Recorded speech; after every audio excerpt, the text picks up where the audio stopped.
estate tips. My name's Jessica. I'm one of the salaried vehicle advisors here at the ReCar Moncton location.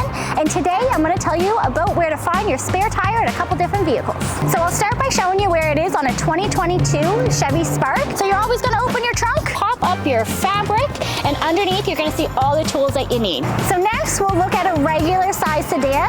Here I have a 2021 Toyota Camry. Now a Camry actually has a little lift spot for you. You'll pick your fabric right up. All of your storage and all of your tools are up top, and then directly underneath you do have your spare tire. So next we can show you on a SUV.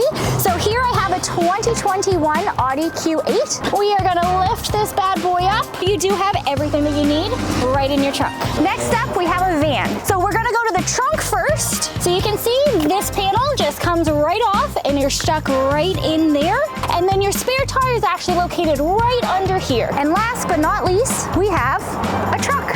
So trucks are actually the easiest to find because they're always going to be located just directly under here for you. So it just takes a little bit of crawling with a truck and you're good to go.